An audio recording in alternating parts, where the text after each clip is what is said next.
Cupcakes the Musical, Act 2, Part 4. Interior of a Canterlot mansion.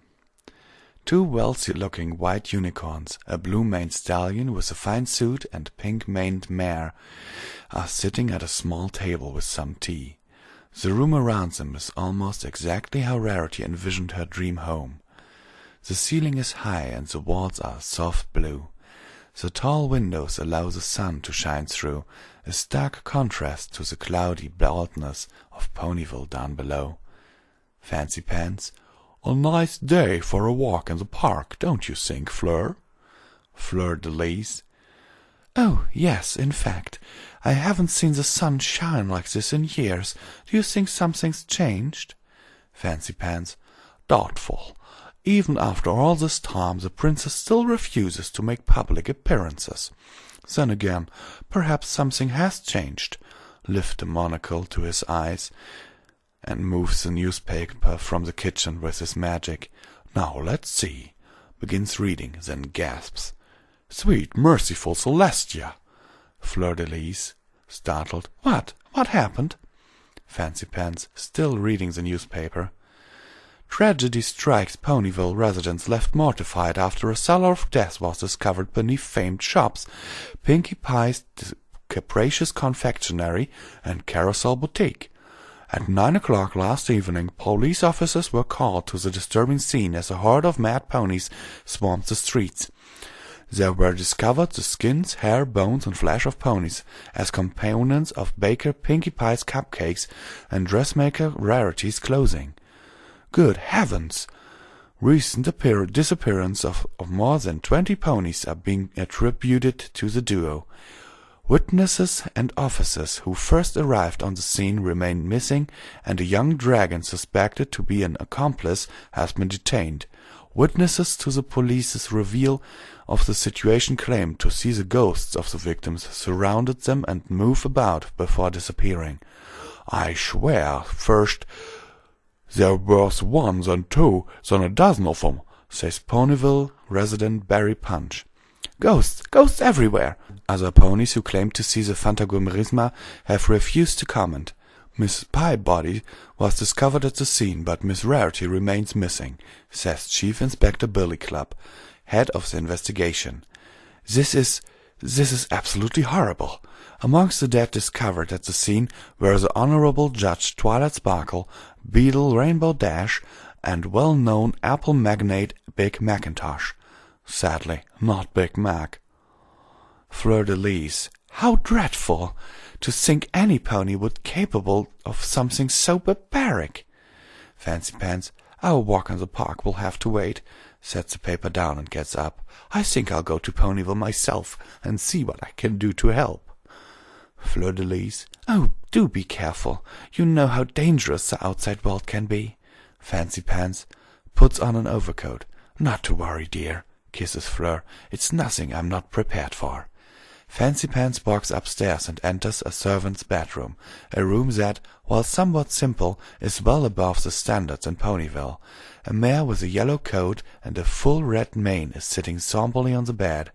She doesn't look up and simply stares at the floor. Fancy Pants: "Miss Applebloom, I suppose you must have read the paper, and I just—" pauses to find the right words. "I just want you to know that Fleur de Lis and I will be here for you. I'm off to Ponyville for a few hours, but Fleur will be right downstairs if you need her." Fleur de Lis enters the room and stands next to Fancy Pants. "We'll be happy to pay for carriage fare if you'd like to return to Ponyville. I know this must be very hard." Applebloom looks up, face brightened a little. "Thank you. That's very kind. I would like to go back for a few days. Granny Smith must be taking it hard, too." Fancy Pants to Fleur: "Do take care of her, darling." Fleur de Lis hugs Fancy Pants. "Be safe." Fancy Pants heads down the stairs and exits the house, leaving Fleur with a still somber Applebloom. Fleur de Lis: "I'll let the college know you'll be gone for a few days." Applebloom looks up and nods softly. "Thank you. It's all right. I'd like to be alone for a little bit." Fleur de Lis: "I'll be right downstairs," leaves and shuts the door. With Fleur's exit, Applebloom slowly rises and walks to her dresser. She pulls open a drawer and picks up a picture of her, Applejack, Big Macintosh, and Granny Smith, taken during her foalhood. She stares longingly at the photo for a few moments. Applebloom: "The world wrongs us all. Ma, Pa, Granny, Applejack, Big Mac, and me. I'll show them all," lifts a scalpel from under a dresser in the drawer. After all, looks out the window to see Ponyville in the distance. Applebloom: "There's a place in the world that is full of hate, where none can escape a dark and gruesome fate, and the worst of pony kind all congregate." The final image is of Applebloom, her face grim and hateful, with a scalpel and hoof, ready to exact vengeance for her family on the world. Das Ende.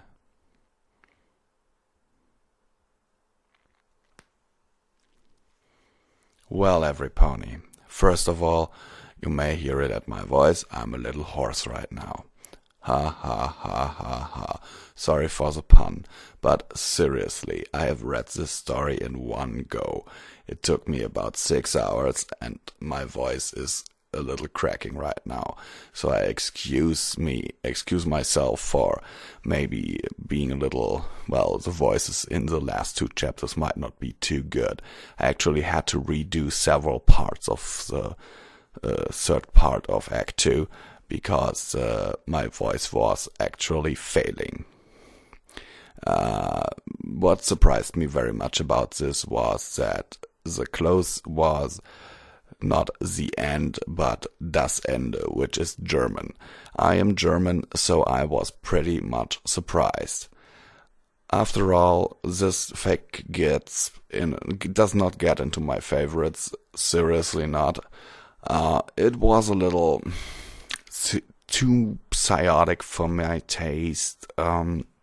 Okay, there were points that I enjoyed, that I really liked, but seriously, not really one of my favorites, this one.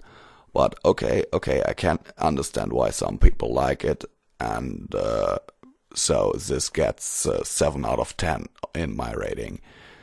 Sincerely yours, signing off, Visual Pony, and I hope I will not be hoarse tomorrow.